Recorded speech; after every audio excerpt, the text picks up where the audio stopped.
Kabanata 2321. Sa pribadong silid ng Food and Medicine Hall, pumasok si Pisces na may dalang salansan ng mga dokumento.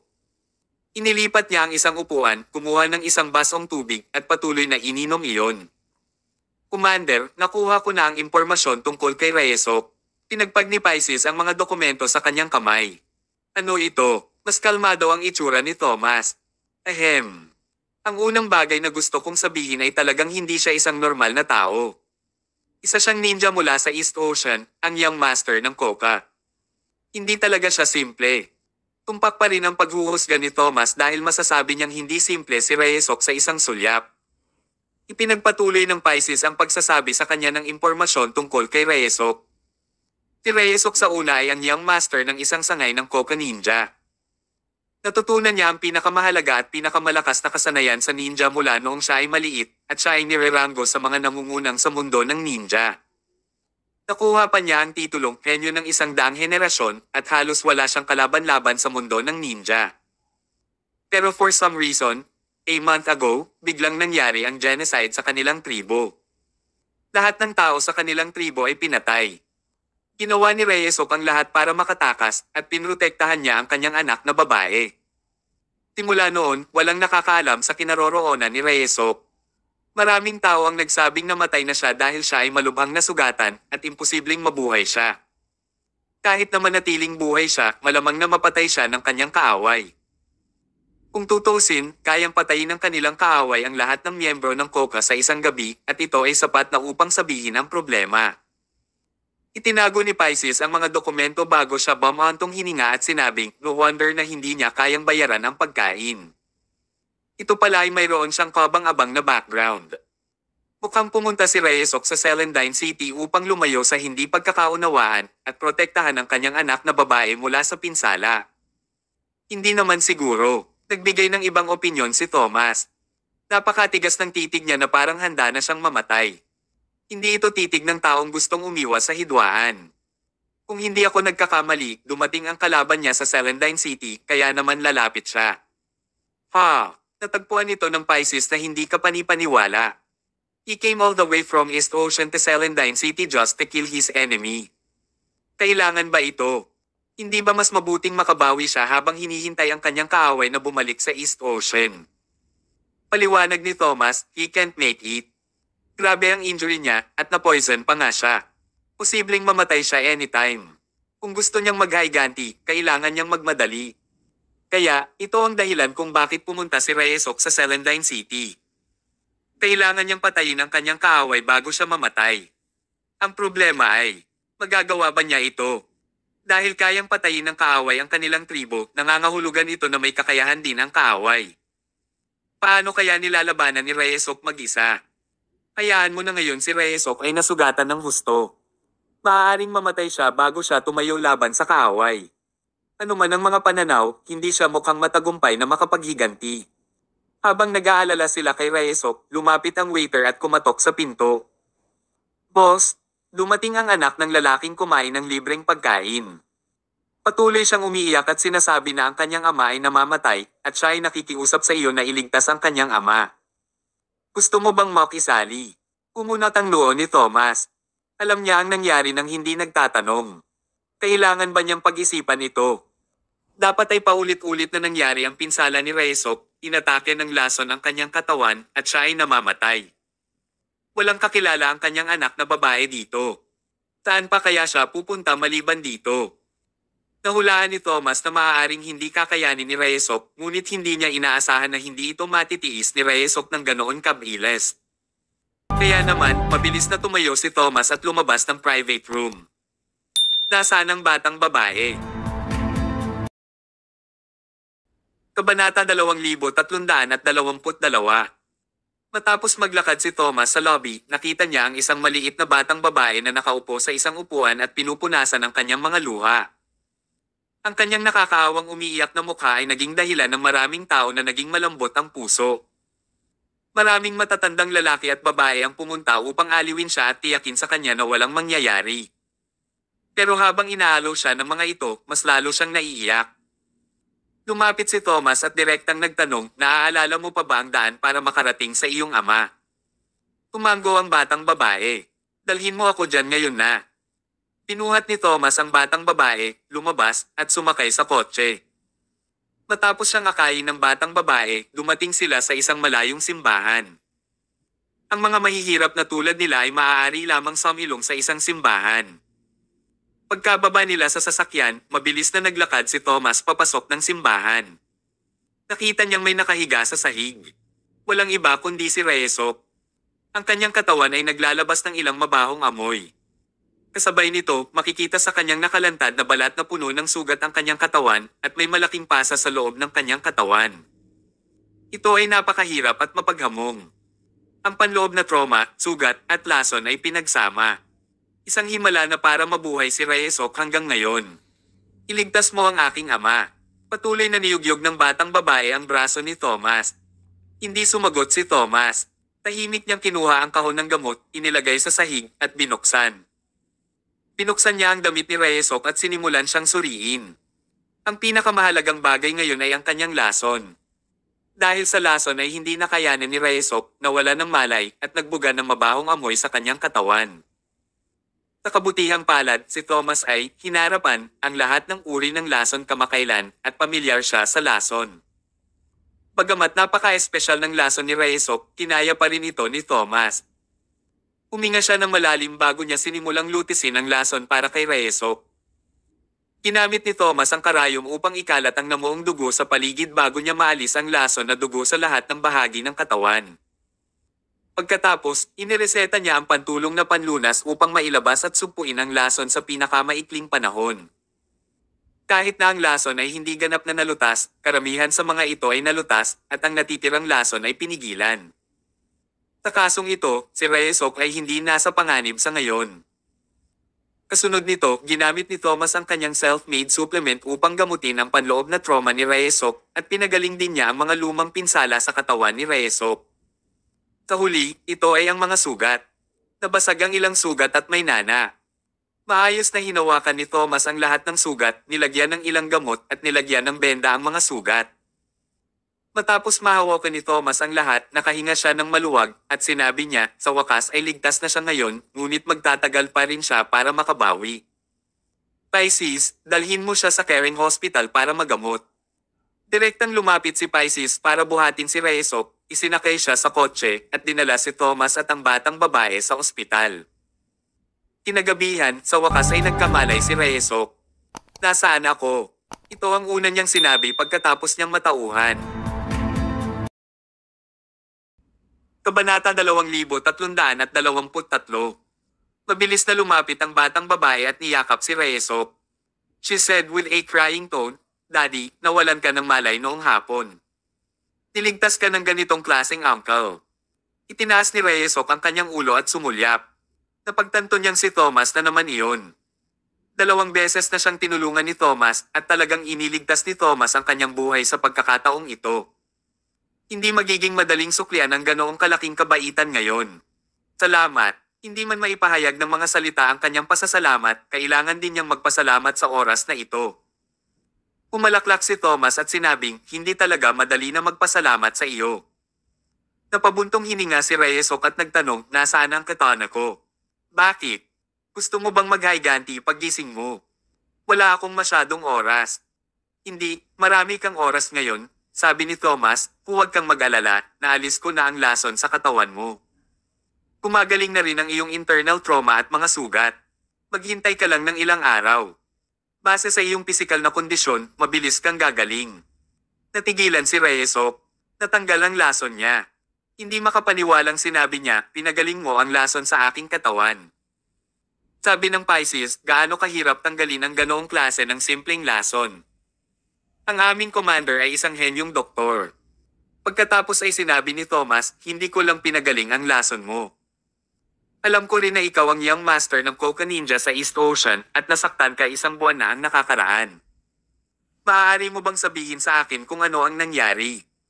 Sa pangkalahatan ay hindi sasabihin ni Reesok ang tungkol dito sa mga tagalabas, ngunit 2 beses siyang tinulungan ni Thomas. Bukod dito, dahil nagtanong si Thomas tungkol sa dahilan, dapat ay handa rin itong magpatuloy sa pagtulong sa kanya. Napakahirap talagang talikuran ng kabaitang ito at nahihiya rin siyang tanggihan si Thomas. Isang mahabang buntong hininga ang pinakawala ni Reyesok bago niya sinabing may galit at lungkot, pinatay ni Iga ang aking mga miyembro ng tribo. Kailangan kong ipaghiganti ang aking mga miyembro ng tribo gamit ang aking mga kamay. Lumalabas na nagkaroon ng mga salungatan sa pagitan ng Koka at Iga Ninjas mula noong isang siglo at patuloy silang nagpapatayan. Ngunit isang buwan na ang nakalipas. Isang grupo ng mga Iga Ninja ang biglang dumating sa tribo ni Reyesok at sinabing gusto nilang makipagkasundo sa kanila at simulan ng masaganang panahon ni Iga at Koka. Nais nilang mag-set up ng isang halimbawa upang malutas ang mga salungatan sa pagitan ng magkabilang panig. Inanggad ng ama ni Reyesok ang kapayapaan, kaya pumayag siya. Ngunit sino ang nakakaalam na bubuksan lang nila ang pinto para sa kanilang kaaway? Ang grupo ng mga Iga Ninja ay hindi talaga dumating upang humingi ng pakikipagtulungan para sa kapayapaan. Gusto lang nila ang kayamanan at sikreto ng mga ninja skills ni Koka. Noong gabing iyon, nilaso ng mga Iga Ninja ang tubig na naging sanhi ng pagkalaso ng halos lahat ng Koka Ninja. Ang mga nalasan na Koka Ninja ay nawalan ng kakayahang lumaban at lahat sila ay napatay. Ang kayamanan at lihim na kasanayan sa ninja ng tribo ay inalis. Nasa oras si Reyesok upang malaman na ang tubig ay nalasan, kaya hindi siya uminom ng labis at maaari niyang mapanatili ang ilang mga kakayahan upang labanan. Matyaga niyang dinala ang kanyang anak at tumakas. Pero kahit ganon, grabe pa rin ang sugat niya. Nang magkaroon siya ng internal trauma, sugat at lason sa kanyang katawan, alam niyang hindi siya mabubuhay ng matagal. Kaya, kailangan niyang maghiganti bago ang huling sandali ng kanyang buhay. Gusto niyang pumatay ng maraming kaaway hanggat maaari. Matapos ang kanyang investigasyon, nalaman niyang nakatanggap ang mga Iga Ninja ng misyon mula sa Celandine City na pumatay ng isang tao sa Celandine City, kaya hinabol niya sila. Sino ang makakaalam na pagkatapos niyang makarating sa Celandine City ay hindi na gumaling ang kanyang mga sugat at wala siyang pera kaya kailangan niyang magutom. Ngayon, sa wakas ay hindi niya masuportahan ang kanyang sarili at siya ay nahimatay. Kung hindi siya mabait na nailigtas ni Thomas, maaaring namatay si Reyesok bago siya lumaban. Isusumbong sana niya ang sarili niya sa impyerno bago niya nakilala ang kanyang kaaway. Naawa sa kanya sina Thomas at Pisces matapos nilang marinig ang background niya. Noong una ay masaya ang tribo, ngunit dahil sa maling tao ang kanilang pinagkatiwalaan, nauwi silang lahat sa pagpatay.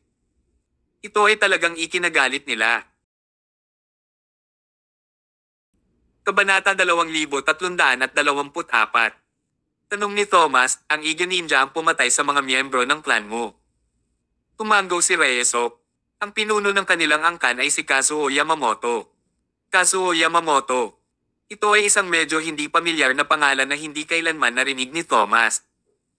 Kung totoo ang lahat ng sinabi ni Reyesok, talagang karapat-dapat si Kazuo sa isang malagim na kamatayan. Kahit na siya ay namatay ng 100 beses, hindi pa rin niya mababayaran ang kanyang mga krimen. Sa sandaling iyon, hindi napigilan ng Pisces na magtanong, siya nga pala, sino ang Iga Ninja na pumunta sa Celandine City para patayin? Tinabi ni Reyesok, ayon sa mga pahiwatig na nakuha ko sa pagsisiyasat. Si Kazuo ay inimbitahan ng isang lalaking nagngangalang Dragonhead na pumunta sa Celandine City upang patayin ang isang lalaking nagngangalang Thomas Mayo. Well, nagpalitan ng tingin sina Thomas at Pisces. Hindi talaga nila alam ang sasabihin. Ipagpalagay ko, ang mabubuting gawa ay ginagantimpalaan. Kung hindi naging mabuti si Thomas para tulungan si Reyesok, paano niya makukuha ang ganoong mahalagang impormasyon? Tiningnan ni Reyesok ang nahihiyang ekspresyon ng dalawa at nagtanong, what's wrong? Kilala niyo ba si Thomas Mayo? Umubo ng awkward si Thomas at sinabing, I didn't get to introduce myself all this while. Actually, ako si Thomas Mayo. Tumahimik ang kapaligiran at isang awkward na nota ang nakasabit sa hangin. Pagkaraan ng mahabang panahon, umiling si Reyesok sa isang mapait na milya. Sabi niya, tadhana talaga. Speaking of which, magkampihan talaga sina Thomas at Reyesok. Inanyayahan si Kazuo na pumatay kay Thomas, kaya tiyak na kaaway niya si Thomas. Sina Reyesok at Kazuo ay mortal na magkaaway. Ang kaaway ng isang kaaway ay isang kaibigan, kaya kinailangan ni Thomas at Reyesok na magsanib puwersa. Bukod dito, maraming beses ng sunod-sunod na tinulungan ni Thomas si Reyesok. Kahit na hindi kasali si Kazuo, tutulungan din ni Reyesok si Thomas. Tinabi ni Reyesok, Thomas, iniligtas mo ang buhay ko. Iniisip ko kung paano ka mababayaran, ngunit hindi ko na kailangang isipin iyon ngayon. Ang pagtanggal kay Kazuo ay ang pinakamahusay na paraan upang mabayaran ka. Tanong ng Pisces, gaano kalakas si Kazuo? Sabi ni Reyesok, napakalakas niya. Masasabing siya ang rurok ng mundo ng ninja. At saka, mayroon siyang 5 masters bilang kanyang mga subordinate. Sila ay Skydog, Ninetales, Rockfield, Water Snake, at Sea Turtle. Ang bawat isa sa kanila ay napakalakas kung sila ay magkapit kamay para sa isang pagpatay, ito ay. Sa kalagitnaan, nagulat si Reyesok at tumingin siya sa bintana. Anong problema? Tanong ni Pisces. Hindi nagsalita si Reyesok. Tiniis niya ang sakit ng kanyang mga sugat, gumapang mula sa kama at tahimik na naglakad patungo sa bintana. Pagkatapos, binuksan niya ang bintana at nakita niya ang isang tuko na nakahiga pa rin sa tabi ng bintana.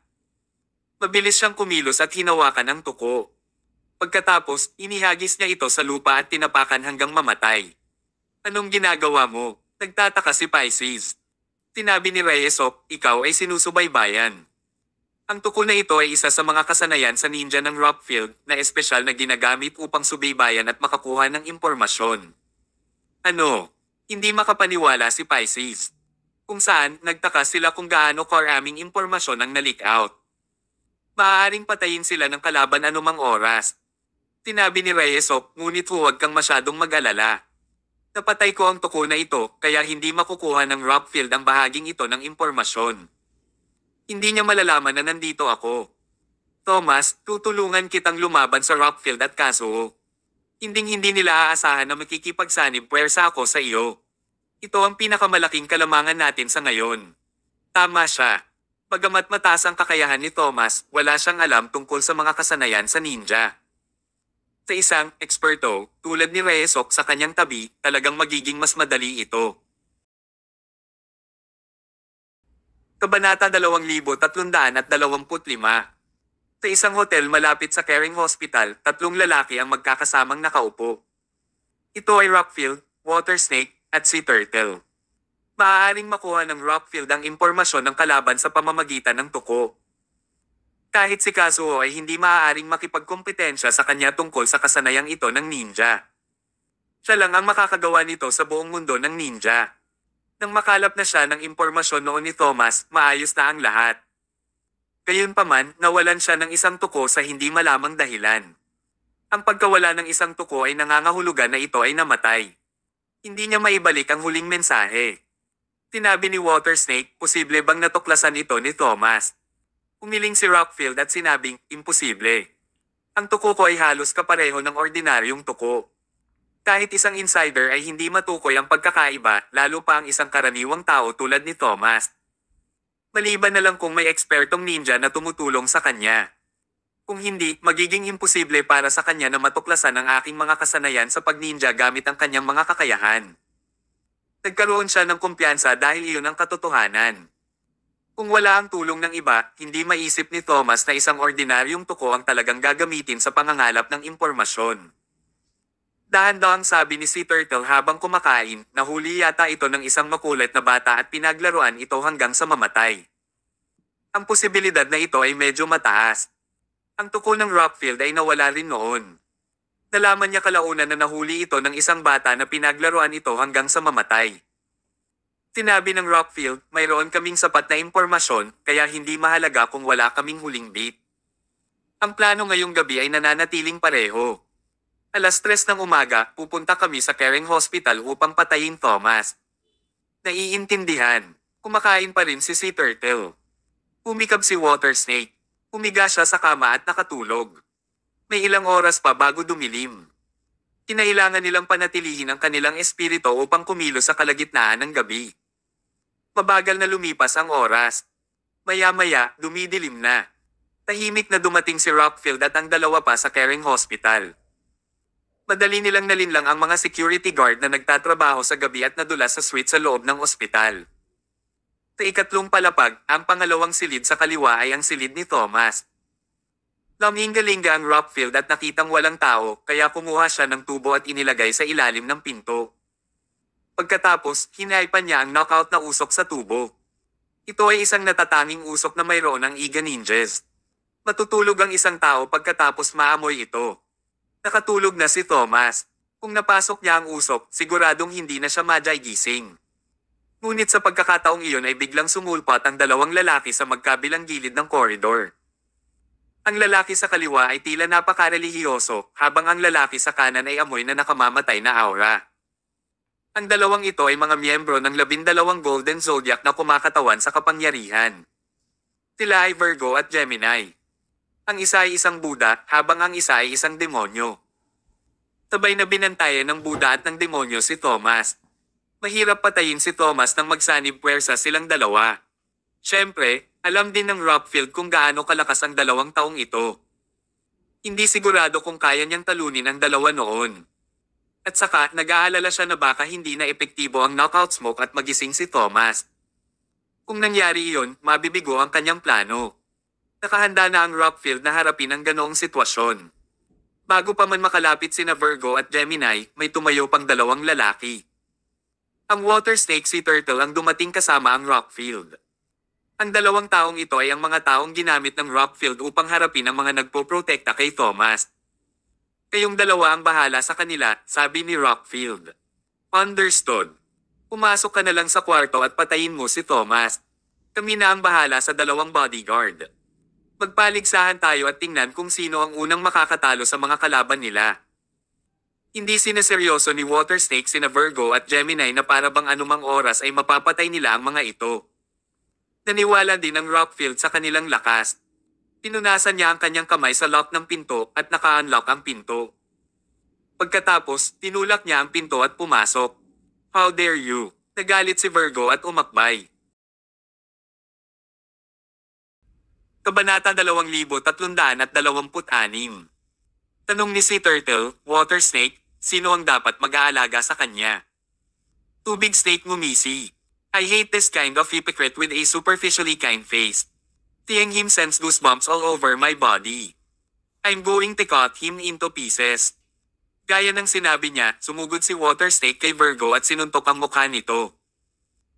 Nahuli ni Virgo ang kamao ni Water Snake gamit ang isang palad, ngunit sa hindi inaasahang pagkakataon, may lumabas na makamandag na ahas mula sa manggas ng Water Snake at pumutol sa palso ni Virgo.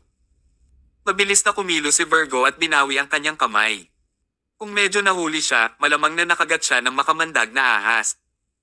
Dinilaan ni Water Snake ang kanyang mga labi at nakangiting sinabing, "You're quite good." Hindi kayang bawiin ng isang ordinaryong tao ang kanyang kamay, kaya mamamatay siya. Umungad sa mukha ni Virgo ang isang pagpatay na intensyon. Ang mga Buddha ay may kakayahang magalit din. You're too vicious.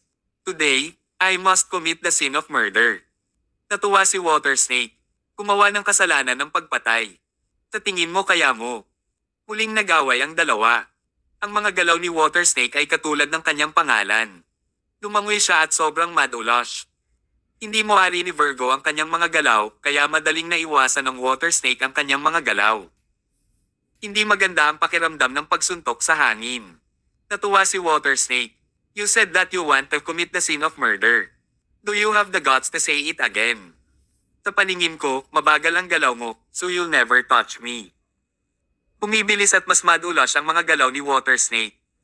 Marami ring makamandag na ahas ang nakatago sa buong katawan niya, kaya kakaiba ang paraan ng pag-atake niya. Nahirapan para sa Virgo na matiyak na hindi siya nasaktan, lalo pa ang pag-atake sa Water Snake. Mamatay. Inatake ng Water Snake ang puso ni Virgo gamit ang palad at itinulak ito hanggang 4 o 5 metro ang layo nito. Nako, hindi ka namatay. Bagamat mukha kang mahina, sa hindi inaasahang pagkakataon ay magaling kang tumama. Tumayo si Virgo. Huminga siya ng malalim at sinabi, ang iyong mga aksyon ay nakasakit sa Buddha. Umisi si Water Snake. So what? I'll kill whoever that blocks my way. Ang yabang niya. Nanlaki ang mga mata ni Virgo at kapansin-pansing nagbago ang ugali niya. Nagbago siya mula sa isang gwapong lalaki na mukhang mahinhin at maamo tungo sa isang galit, makasalanang Buddha. Bastos ka, mamatay ka. Pinato ni Virgo ng suntok si Water Snake. Ang bilis ng suntok na ito ay mas mabagal kaysa dati. Sa mata ng water snake, ito ay 10 beses na mas mabagal. Sa kanyang kakayahan, dapat itong madaling iwasan. Ngunit ang hindi inaasahan ni water snake ay kahit saan siya magtago ay dahan-dahang lalapit sa kanya ang kamao ni Virgo. Ano ang nangyayari? Pakiramdam nito ay hindi siya makatakas sa suntok. Kahit saan tumakas si water snake, walang humpay na hahabulin siya ng kamao. Hindi niya ito naiwasan. Kung hindi niya ito maiiwasan, baka tanggapin na rin niya ang suntok. Tigaw ni water snake at tumayo. Lumipad ang magkabilang kamay niya para salubungin ang suntok ni Virgo. Kasabay nito, 7 o 8 makamandag na ahas na may iba't ibang kulay ang naubusan ng manggas at kinagat ang palso ni Virgo. Kung ang lahat ng ahas na ito ay sabay na kumagat kay Virgo, tiyak na mamamatay ito. Walang posibilidad na mabuhay. Isang masasamang ngiti ang ipinakita ni water snake. Kahit na hindi niya makuha ang kabilang partido ng direkta, ang mga makamandag na ahas na iyon ay madaling papatayin si Virgo. Sa kasamaang palad, masyadong magaan ang tingin niya kay Virgo. Nang kagatin ng mga makamandag na ahas si Virgo, isang kamangha-manghang eksena ang nangyari. Ang lahat ng makamandag na ahas ay naging abo sa isang iglap na para bang sila ay nakatagpo ng apoy. Imposible ito. Kabanata 2327. Bago pa makapag-react si water snake, tuluyan nang naging abo ang kanyang mga kamao tulad ng mga makamandag na ahas na iyon. Ang suntok ni Virgo ay diretsyong tumago sa puso ni water snake dahilan para mamatay siya kaagad. Ang water snake ay hindi na nagkaroon ng oras para sumigaw bago siya binawian ng buhay at huminto sa paghinga. Hanggang sa sandali bago ang kanyang kamatayan ay napagtanto niya ang pagkakaiba ng lakas sa pagitan niya at ni Virgo. Malamig na bamantong hininga si Gemini na nasa hindi kalayuan. Ako na ngayon. Nagulat si Sea Turtle. Alam niya ang lakas ng water snake. Kung ang lakas ng Gemini at Virgo ay hindi gaanong naiiba, kung gayon wala siyang pagkakataong manalo. Bago pa niya maisip kung paano ito haharapin, inatake siya ni Gemini. Tapos, ang Sea Turtle ay walang pinsala. Umajejek siya kay Gemini at masayang sinabi, nakalimutan kong sabihin sa iyo. Ang pangalan ko ay Sea Turtle. Wala akong ibang kakayahan. Ang tanging kakayahan ko lang ay ang matigas na balat. Kahit na isang machete ay hindi makahiwa sa aking laman, pabayaan mo na ang mga kamay mo. Ito ang kanyang ninja skill, ang kanyang kakaibang kakayahan. Ang layunin ng pagdadala ng Sea Turtle ay hindi para patayin ang kalaban kundi para pigilan ang kalaban. Walang makakapatay ng Sea Turtle.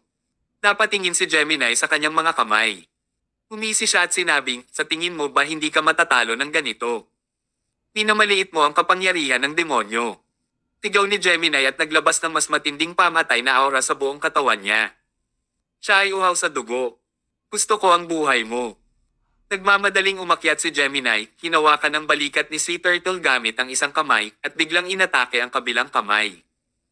Masungit na sabi ni Sea Turtle, sinabi ko na sa iyo kanina. Mas matigas pa sa bakal ang laman ko, kaya walang epekto ang atake mo. Sumuko ka na lang, binata. Pagkatapos niyang magsalita, isang nakakahiyang eksena ang nangyari. Ang mga kuko ni Gemini ay tumusok sa braso ni Sea Turtle ng biglang. Paf! Umagos ang dugo. Kulat na napatingin si Sea Turtle sa braso niya. Paano ito posible? Halimaw ka ba? Tinusok mo talaga ang laman ko. I don't want to die. I don't want to die. Please spare me. Don't kill me. Okay. I promise na uuwi ako agad at hindi na babalik sa Celandine City. Matagal na panahon na mula nang makita ni Sea Turtle ang kanyang sarili na dumudugo at matagal na siyang hindi nakakaramdam ng ganoong sakit. Isang malakas na sigaw ang kanyang pinakawalan ng biglaan. Sa harap ng demonyo, lahat ng panlaban ay walang silbi. Si Gemini ay nagkawatak-watek. Sa ilang segundo, pinunit niya ang Sea Turtle. May mga piraso ng laman sa buong sahig. Duguan iyon. Nang matapos, dinilaan ni Gemini ang dugo sa kanyang mga kamay na mukhang nasisiyahan na. Madaling natalo ang tinaguriang dalawang master na water snake at Sea Turtle. Gayunpaman, ang sumunod na eksena ay mas kakaiba. Hindi binalak ni Gemini at Virgo na pumasok sa silid upang protektahan si Thomas at tahimik na umalis sa eksena. Hindi naman sa hindi nila pinrotektahan si Thomas. Alam nila na hindi kailangan ni Thomas ng proteksyon. Ito ay dahil hinulaan niya ang lahat ng nangyari ngayon. Rockfield, Sa tingin mo ba narito ka para patayin si Thomas? Ikaw ay mali. Alam na ni Thomas ang lahat kaya dapat ay i-enjoy mo na lang ang magandang performance na inihanda ni Thomas para sa iyo sa susunod. Dumidilim na ang langit. Kabanata 2328. Pagkapasok ni Rockfield sa kwarto ay isinara niya ang pinto dahil sa takot na baka makagambala sa kanya sina Gemini at Virgo. Pagkatapos, naglakad siya patungo sa kama. Pero bago pa siya makalakad ng ilang hakbang, sabay-sabay na bumukas ang lahat ng ilaw sa kwarto. Isang lalaki ang nakaupo sa isang upuan sa kwarto. Hawak niya ang isang tasa ng tsaa sa isang kamay at isang sigarilyo sa kabilang kamay, mukhang komportable. Nakilala agad siya ng Rockfield. Ang lalaking nakaupo sa harapan niya ay walang iba kundi si Thomas. Paano ito mangyayari? Hindi maintindihan ng Rockfield. Bakit uupo doon si Thomas nang walang dahilan? Para bang nakita na niya ang lahat ng ito? Imposible naman. Hindi niya siguro malalaman ang tungkol dito. Bukod dito, ang knockout smoke ng Rockfield ay espesyal na ginawa ng Iga Ninjas. Imposibleng maging maayos siya pagkatapos maamoy ito. Siya ay labis na naguguluhan. Napakaraming bagay ang hindi niya maisip. Pumalaklak si Thomas at sinabing, nagtataka ka siguro, bakit hindi ako nahimete sa usok? Bakit hindi ako natutulog sa gabi? Bakit alam ko nang malinaw ang plano mo? Sumimangot si Rockfield at sinabing, walang kabuluhan na malaman ang tungkol dito. Anyway, ang layunin ko ay nananatiling pareho. Gusto pa rin kitang patayin. Kung nabigo ang elemento ng sorpresa, direkta kitang papatayin. Gaya nga ng sabi ng Rockfield, hinugot niya ang katana na dala niya. Sa pagharap sa napakalakas na kaaway, si Thomas ay hindi mukhang lalaban. Umiinom pa rin siya ng tsaa at humihit-hit ng sigarilyo. Then, he said leisurely, there's no need to rush. Ang taong aawayin ka ay hindi ako, kundi ibang tao. Ibang tao. Sino? Hindi kaya mas maraming bodyguard si Thomas. Kumunat ang noo ni Rockfield. Ayon sa Intel, ang mga bodyguard ni Thomas ay sina Gemini at Virgo. Paano kaya nagkaroon ng ibang tao? Maaaring ito ay Pisces. Ito ay hindi malamang. Ang Pisces ay hindi isang mandirigma. Siya ang responsable sa pangangalap ng impormasyon para kay Thomas.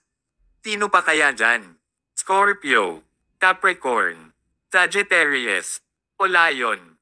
Nang magtaka si Rockfield, bumukas ang pinto ng banyo at lumabas ang isang lalaki.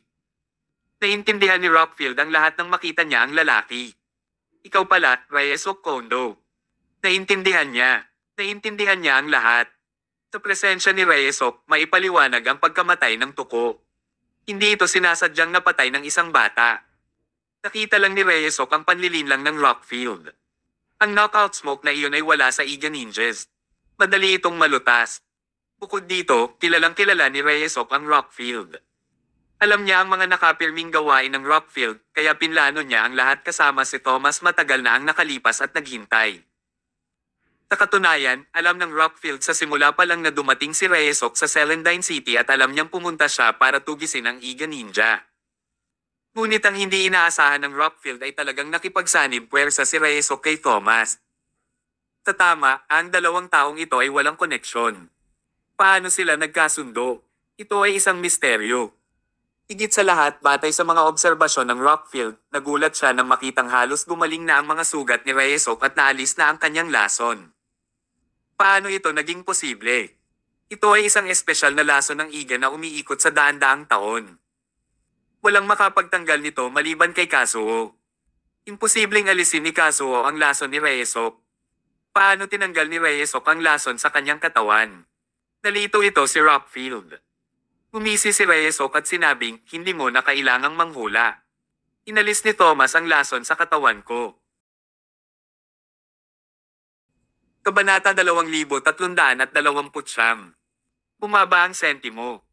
Ayon sa impormasyon, si Thomas ay isang napakahusay na doktor na lumikha ng maraming mga medikal na himala. Posibleng ang maalis niya ang lason. Tinulungan ni Thomas si Reyes Ok, kaya naman tinulungan ni Reyes Ok si Thomas. Kung tutuusin, iisa na ang kalaban nilang dalawa.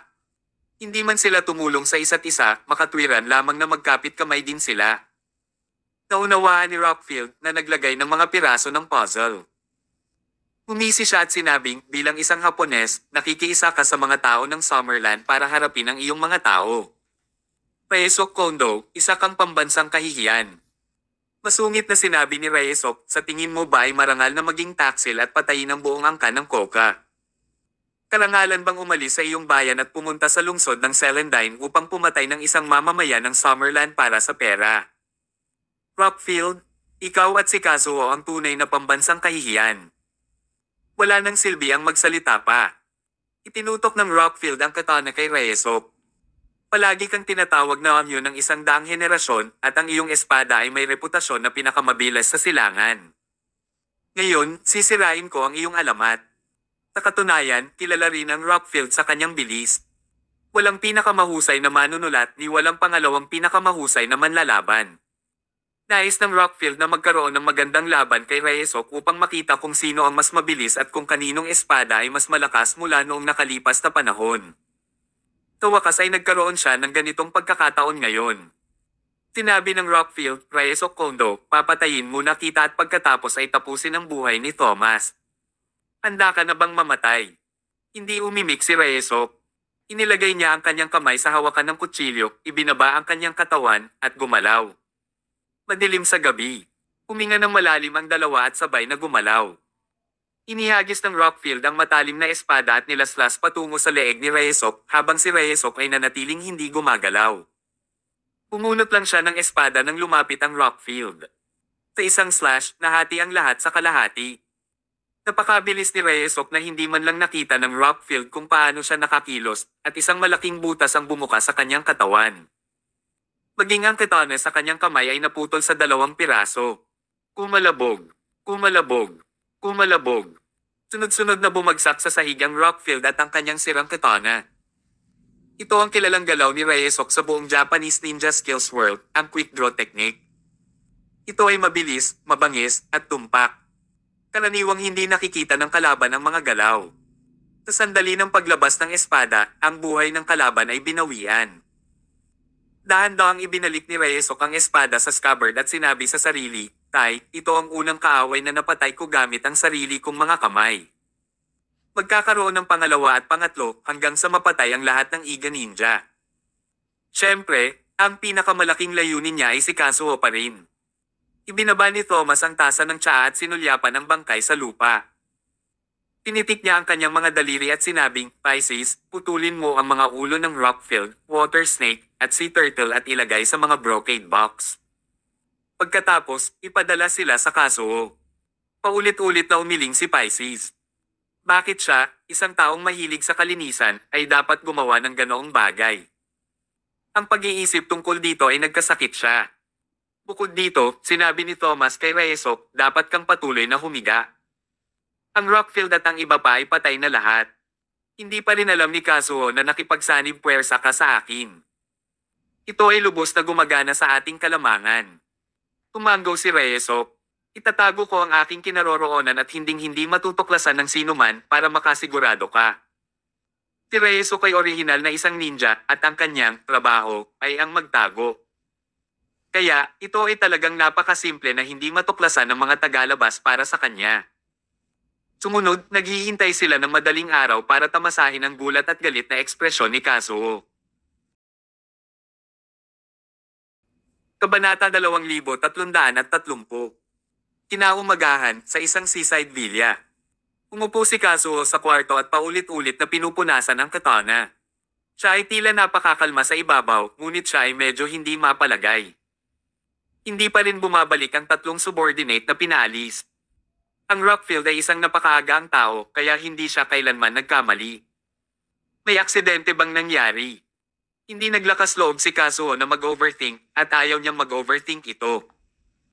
Nang ganap na sumikat ang araw, lumapit ang isang katulong at nagsabi, Mr. Yamamoto, may nagpadala ng 3 brocade box. 3 brocade box? Ano ang mga iyon? Sino ang nagpadala nito? Tanong ni Kazuo. Sumagot ang katulong, ayon sa nagpadala ng mga brocade box, tila si Thomas Mayo mula sa Food and Medicine Hall. Thomas Mayo. Tumayo agad si Kazuo. Pumunta ka at dalhin mo ang 3 kahon ng brocade. Naiintindihan. Maya-maya, 3 brocade box ang inilagay sa mesa sa harap ni Kazuo na magkatabi. Iisipin ng mga walang kaalam-alam na tatlo silang mahahalagang regalo. Nanginginig si Kazuo. Sa katunayan, nahulaan na niya kung ano ang nasa loob ng mga kahon, ngunit tumanggi siyang tanggapin ang katotohanan ito. Ang Rockfield, Water Snake, at Sea Turtle ay lahat ng nangungunang eksperto. Tama, hindi nila. Matapos huminga ng malalim, gumamit si Kazuo ng katana para buksan isa-isa ang tatlong brocade box. Ang mga bagay sa loob ay nagpalamig ng kanyang dugo sa isang iglap. Katulad lang ng naisip niya. Sa loob ng mga kahon ay mga ulo ng tao. May 3 kahon at bawat kahon ay may isang ulo. May 3 ulo sa kabuuan. Ang 3 subordinate na ipinadala ni Kazuo ay madaling napatay ni Thomas. Isang matinding kalungkutan ang sumalubong sa kanya. Bumagsak siya sa sofa sabay hampas at hingal na hingal. Hindi niya napigilan ang sarili sa kalungkutan sa mahabang panahon. At the same time, galit at nagulat din siya. Ang 3 taong ito ay pawang mga ninja skill masters mula sa Ige Clan. Hindi maraming tao sa mundo ang makakatalo sa kanilang 3. Anong paraan ang ginamit ni Thomas para patayin silang 3? Hindi niya ito maisip. Ngayon, sa wakas ay natanto ni Kazuo ang panganib at kahirapan ng misyong ito. Totoong hindi ganoon kadaling kumita ng pera. $500 milyong ang ginugol upang bilhin ang kamatayan ng isang tao, kaya ang taong ito ay dapat na napakahalaga at tiyak na napakahirap niyang patayin. Paanong hindi malalaman ni Kazuo ang simpleng katotohanan ito? Masyado lang siyang manhid at pabaya kanina. Hindi niya inasahan na ang ganitong makapangyarihang karakter ay maaaring umiral sa maliit na lungsod ng Celandine City. Dragonhead, mahirap talagang kumita ng pera mo. Sa totoo lang, nawalan na ng pera si Kazuo. Ang buhay ng Rockfield, Water Snake, at Sea Turtle ay nagdagdag ng higit sa $500 milyong. Natapos man niya ang gawaing ito, mawawalan pa rin siya ng pera, not to mention na hindi pa ito tapos. Ano ito? Dinaikit ni Kazuo ang kanyang katana sa sahig at mahinang sinabi, 9 tails. Sa 5 masters, ang 9 tails ay pumangalawa.